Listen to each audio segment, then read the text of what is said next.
नमस्कार, मैं हूं रानू मंगाई। स्वागत है आपका न्यूज इंडिया में। और वक्त हो चला है उत्तराखंड की खबरों के खास बुलेटिन उत्तराखंड का वोट युद्ध का। और खबर शुरू करते हैं देहरादून से। देहरादून में आत्मनिर्भर उत्तराखंड सम्मेलन आज है। सीएम आवास में सम्मेलन होगा। इसका आयोजन सीएम पुष्कर सिंह धामी करेंगे।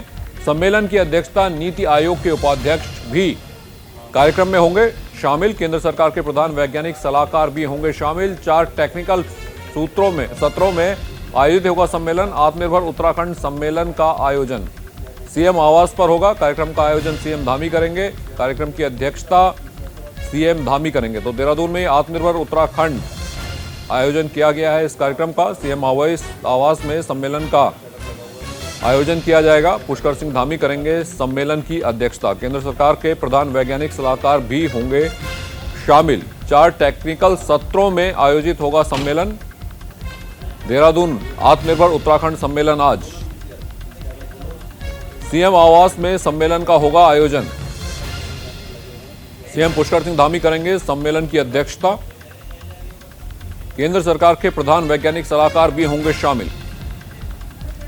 4 टेक्निकल सत्रों में आयोजित होगा सम्मेलन। आत्मनिर्भर उत्तराखंड सम्मेलन आज। सीएम आवास में सम्मेलन का होगा आयोजन। सीएम पुष्कर सिंह धामी करेंगे सम्मेलन की अध्यक्षता। सीएम आवास में इस कार्यक्रम को रखा गया है। केंद्र सरकार के प्रधान वैज्ञानिक सलाहकार भी इस कार्यक्रम में मौजूद रहेंगे। 4 टेक्निकल सत्रों में इस सम्मेलन का आयोजन किया जाएगा। आत्मनिर्भर उत्तराखंड सम्मेलन आज रखा गया है। सीएम आवास में सम्मेलन का उद्घाटन होगा। सीएम पुष्कर सिंह धामी करेंगे सम्मेलन की अध्यक्षता। तो केंद्र सरकार के प्रधान वैज्ञानिक सलाहकार भी होंगे शामिल। 4 टेक्निकल सत्रों में आयोजित होगा यह सम्मेलन।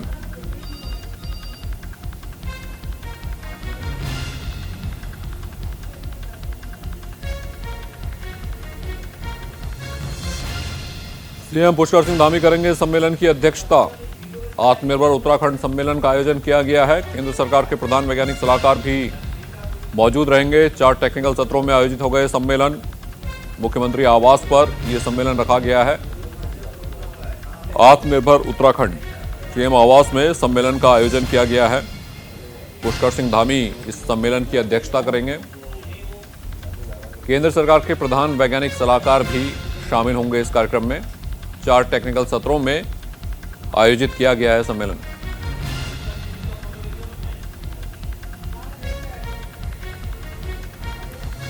और हमारे सहयोगी रोहित विक्रम सिंह जुड़ चुके हैं हमारे साथ। रोहित का रुख करते हैं। तो रोहित, क्या है ये सम्मेलन और क्या है इस सम्मेलन की रूपरेखा?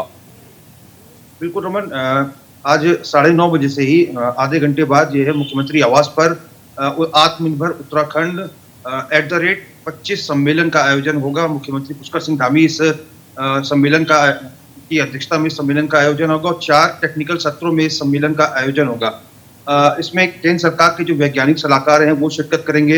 नीति आयोग के जो उपाध्यक्ष हैं वो शिरकत करेंगे। सचिव नियोजन शिरकत करेंगे। और जो प्रख्यात पर्यावरणविद हैं अनिल जोशी वो शिरकत करेंगे। तो साफ तौर पर सरकार का फोकस इस ओर है कि जब उत्तराखंड 25 वर्ष का हो जाएगा, तो जब वो अपना रजत जयंती मना रहा होगा, तो जो भारत के तमाम जो अग्रणी राज्य हैं उनमें उत्तराखंड शुमार हो। इसलिए 4 टेक्निकल सत्रों में इस सम्मेलन का आयोजन होगा। पहला जो है क्लाइमेट और पर्यावरण, मौसम के लिहाज से और पर्यावरण के लिहाज से, जैव विविधता के लिहाज से उत्तराखंड क्या कुछ पूरे भारतवर्ष को देता है।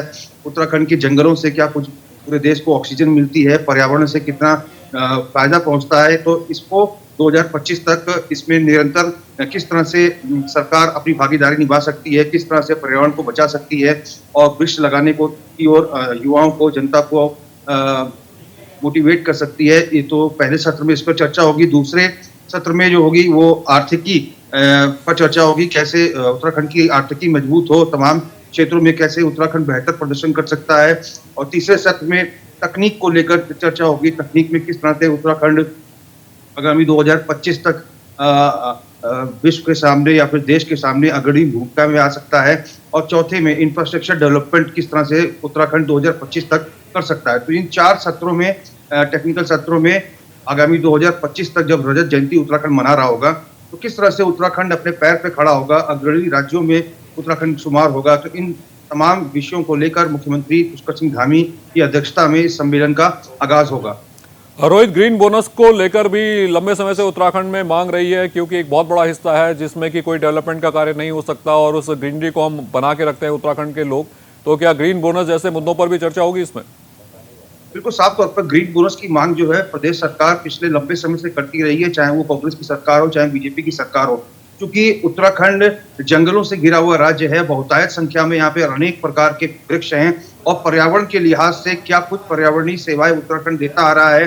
उत्तराखंड से भारी मात्रा में ऑक्सीजन की पूर्ति जो है देश को उत्तराखंड के जंगल करते हैं।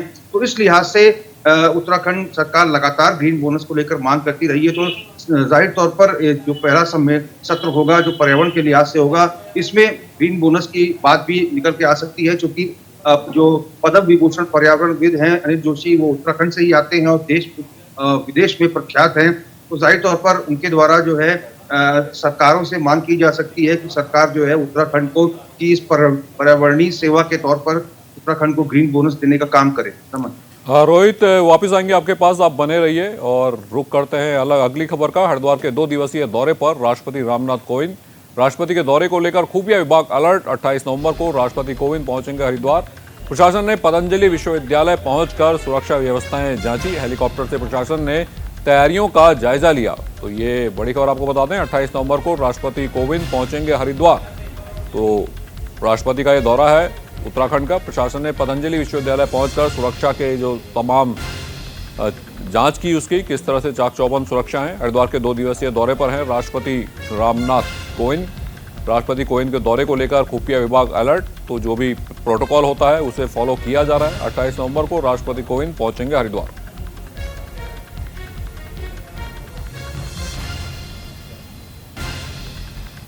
और हमारे सहयोगी संजय पुंडीर हरिद्वार से जुड़ चुके हैं हमारे साथ। संजय का रुख करते हैं। तो संजय, किस तरह की तैयारियां हैं इस वक्त राष्ट्रपति के दौरे की? 2 दिवसीय दौरे पर राष्ट्रपति रामनाथ कोविंद हरिद्वार पहुंच रहे हैं। हालांकि कल यानी 28 तारीख को हरिद्वार पहुंच जाएंगे, जिसको लेकर पुलिस प्रशासन में है खुफिया विभाग लगातार ही अलर्ट है। हालांकि सुरक्षा मानकों को लगातार जायजा ले रहा है और जहां पर हेलीकॉप्टर उतरना है यानी पतंजलि स्थित हेलीपैड बनाया गया है, वहां भी तमाम तरह की तैयारियां की जा रही है और हवाई सर्वे भी किया जा रहा है। इसमें कल जिस तरीके से सर्वे किया गया, 2 बार हेलीकॉप्टर लैंडिंग किया और जायजा लिया कि किसी तरह की कोई कमी नहीं है। हालांकि प्रशासन ने कई दिन पहले से ही तैयारियों का जायजा लेना शुरू कर दिया था। जो रूट रहने वाला है उसका भी जायजा लिया और जहां प्रशासनिक भवन है, जहां ऑडिटोरियम है, वहां मानकों के हर तरीके से जायजा लिया और जहां कुलपति का कार्यालय है वहां भी सुरक्षा के मानकों का जायजा लिया। साफ कहा जा सकता है कि जो 2 दिवसीय दौरा है उसमें कहीं ना कहीं जो रूट है वो भी डाइवर्ट किए जाएंगे और 0 जोन रहने वाला है। हालांकि प्रशासनिक भवन से लेके जो रोड मैप है इनका, वहां तमाम जगह तैयारियां कर ली और जिला अधिकारी विनय शंकर पांडे द्वारा तमाम अधिकारियों को निर्देश दिए गए हैं कि किसी तरह की सुरक्षा में कोई कमी ना रहे। हालांकि इनका जो कार्य स्थल है जहां पर आयोजन होना है वो पतंजलि स्थित है और तमाम जो तैयारियां है वो पूरी कर ली गई है। जी रमन। संजय, जो कार्यक्रम है वो क्या है? पतंजलि यूनिवर्सिटी में ही है या बाकी जगह भी कार्यक्रम है राष्ट्रपति का? बिल्कुल 28 तारीख का यानी पहला दिन इनका जो एक विश्वविद्यालय का शुभारंभ है और वहां विद्यार्थियों को दीक्षा भी देंगे। कहीं ना कहीं जो विद्यार्थी है वो भी उत्साहित है और जो जिन विद्यार्थियों को दीक्षा देनी है उनके साथ भी प्रशासन लगातार बैठक कर रहा है, सुरक्षा के मानकों में कोई कमी ना रहे। हालांकि दूसरा दिन जो इनका रहने वाला है 29 नवंबर को, ये दूसरा दिन भी इनका एक कार्यक्रम है, वहां ये प्रतिभाग करेंगे। जी रमन। संजय, बने रहिए आप हमारे साथ। रुक करते हैं अगली खबर का।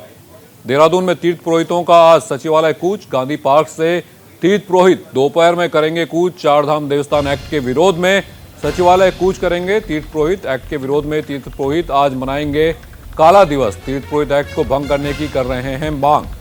तो 4 धाम देवस्थान एक्ट के विरोध में सचिवालय कूच करेंगे तीर्थ पुरोहित। चारों धाम उत्तराखंड के जो हैं, बद्रीनाथ, केदारनाथ, गंगोत्री, यमुनोत्री, यहाँ तीर्थ पुरोहित नाराज हैं। देवस्थानम एक्ट को भंग करने की मांग कर रहे हैं। देहरादून में तीर्थ पुरोहितों का आज सचिवालय कूच। तो सचिवालय जाएंगे तीर्थ पुरोहित। गांधी पार्क से तीर्थ पुरोहित दोपहर को सचिवालय की तरफ मार्च निकालेंगे। 4 धाम देवस्थान एक्ट के विरोध में सचिवालय जाएंगे तीर्थ पुरोहित। तो आज काला दिवस मनाएंगे चारों धाम उत्तराखंड के, बद्रीनाथ, केदारनाथ, गंगोत्री, यमुनोत्री। चारों ही धामों के कपाट शीतकाल के लिए बंद हो चुके हैं। और हमारे सहयोगी रोहित जुड़ चुके हैं हमारे साथ। रोहित का रुख करते हैं। तो रोहित, देवस्थानम बोर्ड को लेकर तीर्थ पुरोहितों की नाराजगी बनी हुई है, किस बात से नाराजगी है और क्या वो बदलवाना चाहते हैं इस एक्ट में? जी रमन, देखिए 27 नवंबर 2019 को ही तत्कालीन मुख्यमंत्री त्रिवेंद्र सिंह रावत की अध्यक्षता में जो मंत्रिमंडल की बैठक हुई थी, उसमें श्राइन बोर्ड यानी कि चार धाम देवस्थानम एक्ट पर निर्णय हुआ था। इस प्रस्ताव पर मुहर लगी थी, जिसके बाद ये एक्ट लागू हो गया था और लगातार उसके बाद से ही 2 साल से तीर्थ पुरोहित जो हैं और जो तमाम हकूकधारी हैं वो इस एक्ट का विरोध कर रहे हैं। वो चाहते हैं कि चार धाम देवस्थानम एक्ट को सरकार भंग करे। लगातार प्रदर्शन हो रहे हैं।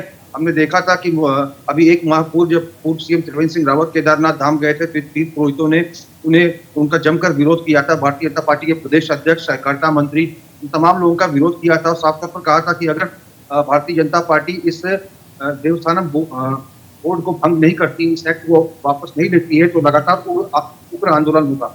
अभी कुछ दिन पहले हमने देखा था कि देहरादून में ही तीर्थ पुरोहितों ने तमाम मंत्रियों के आवास का घेराव किया था, विरोध प्रदर्शन किया था।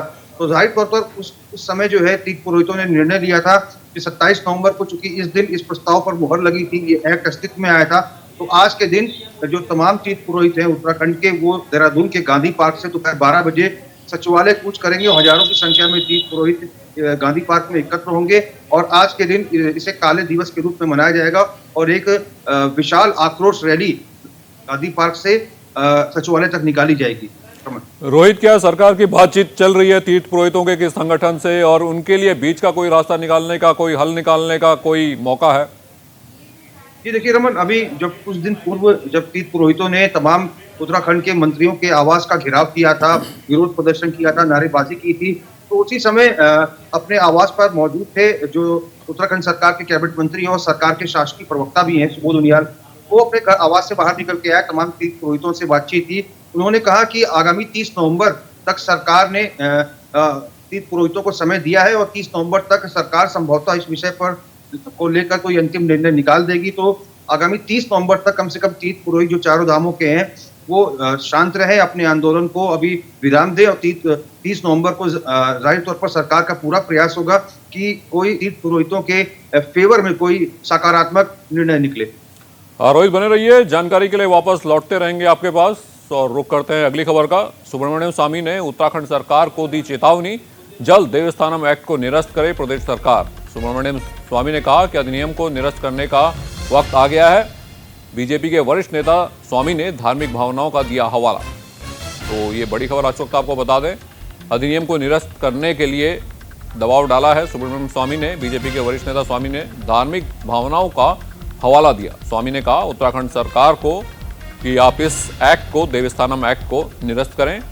प्रदेश सरकार को सुब्रमण्यम स्वामी ने ये बात कही, अधिनियम को निरस्त करने का अब समय आ गया है। बीजेपी के वरिष्ठ नेता स्वामी ने धार्मिक भावनाओं का हवाला दिया। तो देवस्थानम बोर्ड को लेकर लगातार हंगामा मचा है उत्तराखंड में।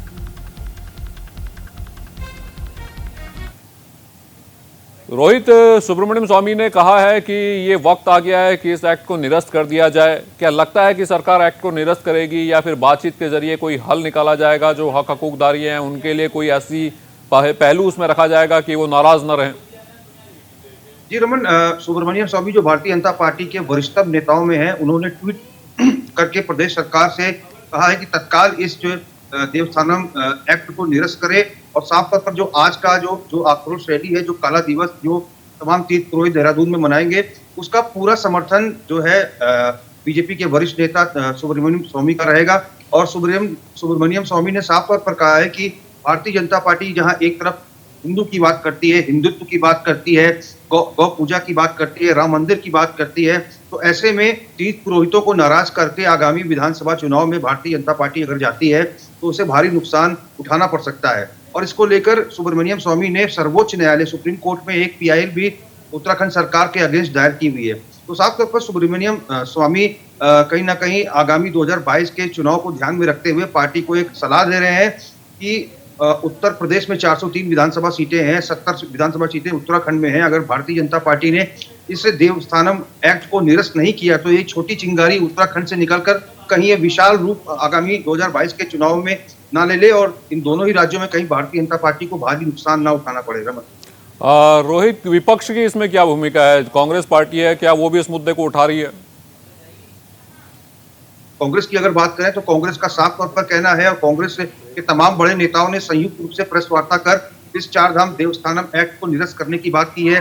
चाहे हम नेता प्रतिपक्ष प्रीतम सिंह की बात करें, पूर्व सीएम हरीश रावत की बात करें, प्रदेश अध्यक्ष गणेश गोदियाल की बात करें, सभी एक स्वर में यही कह रहे हैं कि अगर उत्तराखंड में कांग्रेस की सरकार 2022 में अस्तित्व में आती है तो सबसे पहला निर्णय होगा देवस्थानम एक्ट को भंग करने का। तो कांग्रेस के साथ तमाम अन्य जो विपक्षी दल हैं वो भी तीर्थ पुरोहितों के फेवर में है, उनके समर्थन में है। आज जो आक्रोश रैली निकाली जा रही है तीर्थ पुरोहितों के द्वारा, उसमें कांग्रेस का भी साथ रहेगा और तमाम विपक्षी दलों का भी सपोर्ट है। रोहित, बने रहिए, आप वापस लौटेंगे तमाम खबरों के अपडेट के लिए आपके पास। और अगली खबर का रुख करते हैं। मिशन उत्तराखंड में जुटी बीजेपी लगातार रैलियां कर रही है और 4 दिसंबर को प्रधानमंत्री नरेंद्र मोदी की रैली होगी, जिसमें लाखों की संख्या में भीड़ जुटने की संभावना जताई जा रही है, जिसको लेकर प्रदेश बीजेपी मुख्यालय में रैली को लेकर तैयारियां की गई हैं। तो ये खबर आपको बता दें, 4 दिसंबर को पीएम मोदी की रैली है उत्तराखंड में, जिसको लेकर प्रदेश बीजेपी पूरी तैयारियां कर रही है और पूरी कोशिश है कि बड़ी संख्या में लोग प्रधानमंत्री की रैली में शिरकत करें। 4 दिसंबर को पीएम मोदी की महारैली उत्तराखंड में है। रैली के जरिए जीत की बुनियाद तय करेंगे और लगातार उत्तराखंड में भारतीय जनता पार्टी के बड़े नेताओं के जो दौरे हैं वो हो रहे हैं। अब प्रधानमंत्री रैली करने वाले हैं और जिसके लिए भारतीय जनता पार्टी की जो प्रदेश यूनिट है वो पूरी तैयारी में जुट गई है। पीएम मोदी की रैली में ज़्यादा से ज़्यादा लोग आए, इसके लिए भी पूरी तैयारी यहाँ पर की जा रही है। प्रदेश बीजेपी ने कमर कस ली है कि इस रैली को सफल बनाना है। हालांकि अभी चुनाव की घोषणा नहीं हुई है, तो आचार संहिता नहीं लगी है। ऐसे में बड़ी योजनाएं उत्तराखंड के लिए उनका वादा किया जा सकता है, घोषणा की जा सकती है। तो इस रैली को सफल बनाने के लिए पूरी प्रदेश बीजेपी इस वक्त लगी हुई है प्रधानमंत्री मोदी की रैली के लिए।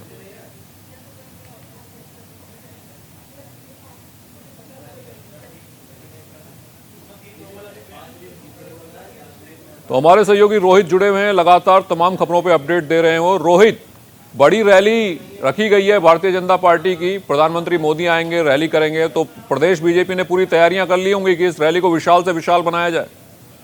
बिल्कुल साफ तौर पर अमन, बीते रोज प्रदेश अध्यक्ष मदन कौशिक के नेतृत्व में एक महत्वपूर्ण बैठक हुई, जिसमें पूर्व सीएम त्रिवेंद्र सिंह रावत मौजूद रहे, भारतीय जनता पार्टी के तीनों महामंत्री मौजूद रहे, भारतीय जनता पार्टी के जो संगठन महामंत्री हैं अजय मौजूद रहे और उन्होंने तमाम जो देहरादून के जो तमाम विधायक हैं उनको साफ तौर पर निर्देश दिए और तमाम जो सभासद हैं नगर निगम में उनको निर्देश दिए। भारतीय जनता पार्टी की जो तमाम पदाधिकारी हैं, कार्यकर्ता हैं और जो महानगर के कार्यकर्ता हैं, तमाम लोगों को युद्ध स्तर पर जुटने के लिए निर्देश दिए गए हैं और साफ तौर पर कहा गया है कि भारतीय जनता पार्टी ने जो 1 लाख से ऊपर का टारगेट फिक्स किया है कि प्रधानमंत्री नरेंद्र मोदी जब देहरादून में एक जनसभा को संबोधित करेंगे तो 1 लाख से ऊपर की संख्या में लोग वहां प्रधानमंत्री नरेंद्र मोदी को सुनने पहुंचे। चूंकि इसके बाद जो है संभावना ये भी जताई जा रही है कि 7 और 8 को के बीच में गृह मंत्री अमित शाह भी आ सकते हैं, तमाम केंद्रीय नेताओं के दौरे हो सकते हैं इसी माह और तमाम स्टार प्रचारक बीजेपी के लिए कैंपेनिंग करेंगे। तो बीजेपी का साफ तौर पर ये कहना है कि तमाम जो पदाधिकारी हैं वो युद्ध स्तर पर अब क्षेत्रों में जाकर जनता के बीच में मैसेज देने का प्रयास करें और ताकि जनता स्वेच्छा से प्रधानमंत्री नरेंद्र मोदी को इस जनसभा में सुनने के लिए आए। रोहित, चुनावी साल है और ऐसे में कुछ बड़ी घोषणाएं भी हो सकता है प्रधानमंत्री वहां पर करें, आचार संहिता अभी लगी नहीं है, तो ये मौका होगा भारतीय जनता पार्टी के पास। पिछले 3 महीने की बात करें तो 7 अक्टूबर को प्रधानमंत्री नरेंद्र मोदी ऋषिकेश पहुंचते हैं, 4 नवंबर को केदारनाथ धाम पहुंचते हैं और 4 दिसंबर को प्रधानमंत्री नरेंद्र मोदी एक जनसभा को संबोधित करेंगे। तो निश्चित तौर पर आगामी 2022 के चुनाव के पहले प्रधानमंत्री नरेंद्र मोदी जब जनता को संबोधित करेंगे तो निश्चित तौर पर जिस तरह से पहले भी हमने देखा है वो तमाम घोषणाएं करते रहे हैं, तो बड़ी घोषणा उत्तराखंड के परिप्रेक्ष्य में प्रधानमंत्री नरेंद्र मोदी कर सकते हैं। रोहित, बहुत बहुत धन्यवाद आपका इस तमाम जानकारी के लिए। तो ये था प्रधानमंत्री मोदी की रैली उत्तराखंड में होने वाली है और इसके लिए भारतीय जनता पार्टी पूरी तैयारी कर रही है, पूरी कोशिश है कि इस रैली को विशाल से विशाल बनाया जाए। तो ये रैली की तैयारियां चल रही हैं और लगातार प्रधानमंत्री मोदी के दौरे उत्तराखंड में होते रहे हैं। केदारनाथ धाम की यात्रा पर भी प्रधानमंत्री मोदी गए और उसके बाद अब दिसंबर में एक बड़ी रैली वहां पर की जा रही है। तो आज शाम 5 बजे न्यूज इंडिया पर देखिए लक्ष्मी बम, ये खास कार्यक्रम हम आपको दिखाएंगे शाम 5 बजे। और न्यूज इंडिया पर वक्त हो चला है एक छोटे से ब्रेक का।